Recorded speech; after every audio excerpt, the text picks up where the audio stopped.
Assalamualaikum warahmatullahi wabarakatuh. Perkenalkan, nama saya Erni Puspitasari. Saya di sini akan mempresentasikan proposal saya yang berjudul Gambaran Persalinan pada Ibu dengan Riwayat Kekurangan Energi Kronis pada masa kehamilan di wilayah kerja Puskesmas Sadananya pada tahun 2020. Yang terhormat, penguji 1, Tita Rohita S. Kapner, MMM. Yang terhormat, penguji 2, Yudita Ingga Hindiarti, SST M. Yang terhormat, penguji 3, Widya Maya Ningrum, SST MTR. Di sini saya akan menjelaskan latar belakang. Dalam latar belakang ini, WHO mencatat 40% kematian ibu di negara berkembang berkaitan dengan anemia dan KEK. Dengan prevalensi terbanyak dari kasus tersebut yaitu KEK, kekurangan energi kronik pada ibu hamil. KEK, kekurangan energi kronik di Indonesia yang paling tertinggi pada usia 15-19 tahun. Mengapa pada usia 15-19 tahun? Karena pada usia 15-19 tahun itu sangat rentan dan sebesar 33,5%. Pada usia 20-24 tahun sebesar 23,3%. Pada usia 25-29 tahun sebesar 16,7%. Pada usia 30-34 tahun sebesar 12,3%. Dan pada usia 35-39 tahun sebesar 8,5%.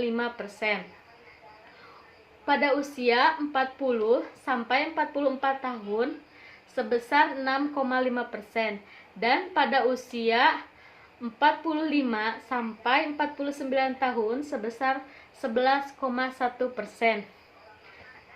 Lalu dan salah satu provinsi yang memiliki prevalensi kesehatan sedang di Provinsi Jawa Barat sebesar 21,9%. Jadi angka kejadian KEK di Kabupaten Ciamis itu berdasarkan profil Ciamis sebesar 18,2%. Lalu berdasarkan hasil laporan dari Puskesmas Sadananya mengalami beberapa penyulit, yaitu penyulitnya selama masa kehamilan, diantaranya KEK, kekurangan energi kronik. Angka kejadian KEK di Sadananya pada tahun 2017 ibu hamil yang mengalami KEK sebanyak 72 orang, dan pada tahun 2018 mengalami peningkatan ibu hamil sebanyak 75 orang yang KEK. Kemudian pada tahun 2019 yang mengalami KEK sebanyak 70 orang dengan 737 ibu hamil serta dengan cakupan pemberian makanan tambahan ASI.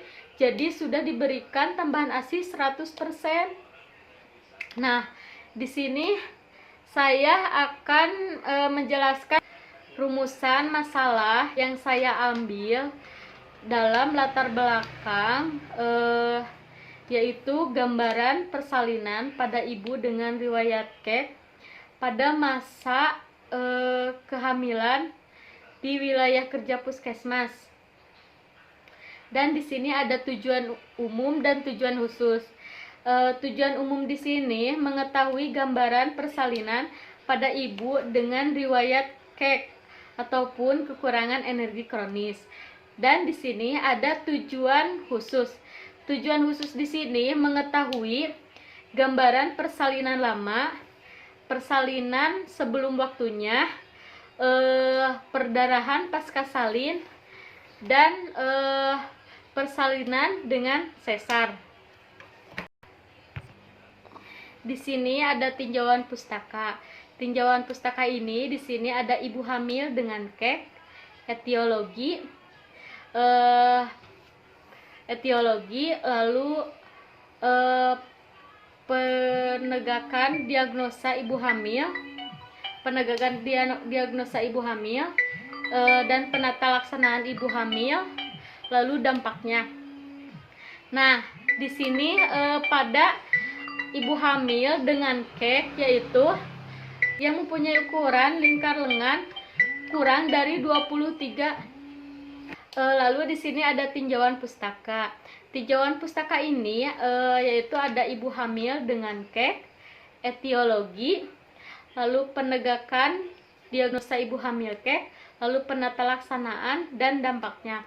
Di sini pada ibu hamil kek,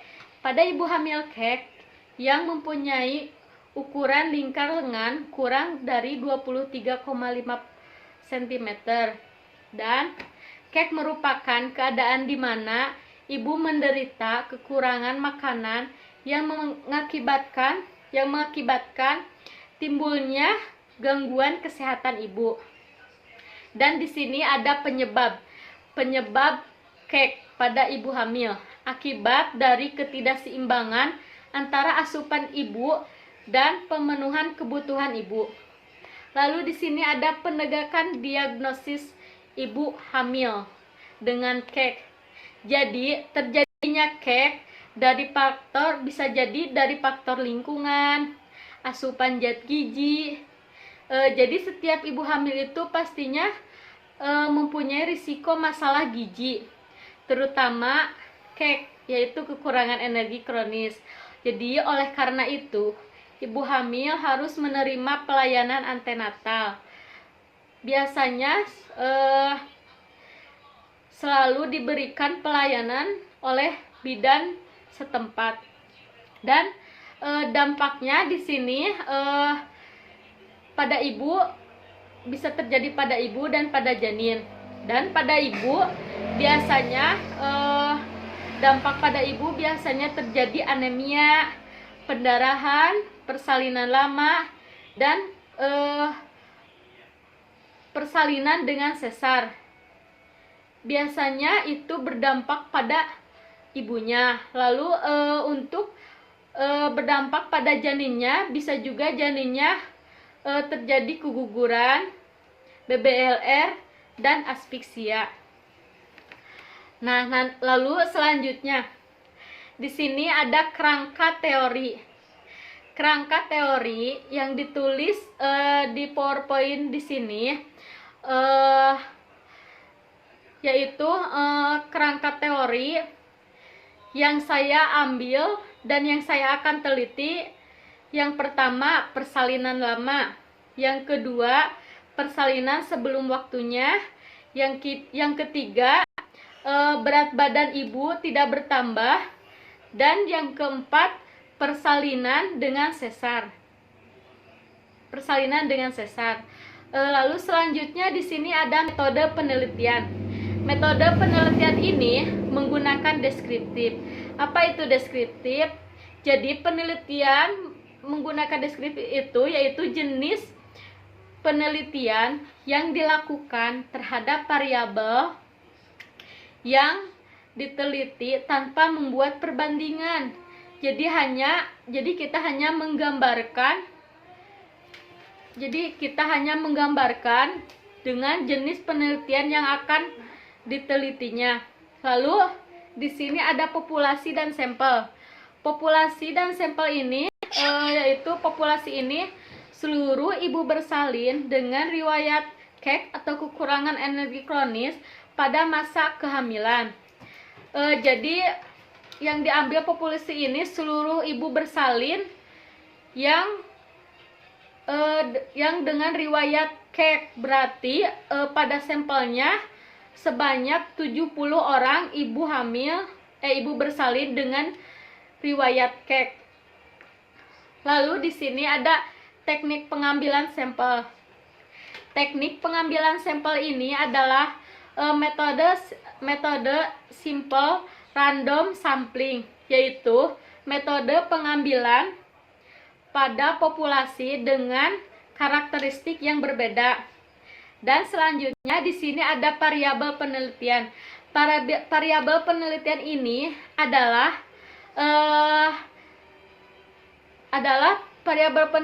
adalah persalinan lama, persalinan sebelum waktunya, perdarahan, dan serta persalinan dengan operasi. Selanjutnya definisi operasional. Definisi operasional di sini adalah variabelnya persalinan sulit atau persalinan lama. Yaitu definisi operasionalnya proses persalinan sulit atau lama yang terjadi pada ibu dengan riwayat KEK pada kehamilan yang dapat dilihat dari kohor atau catatan persalinan atau partograf ibu. Dan alat ukur di sini diambil dengan lembar checklist. Hasil ukur ya jika responden mengalami persalinan sulit, tidak jika persalinan berjalan. Skala ukur nominal. Selanjutnya persalinan sebelum waktunya atau prematur.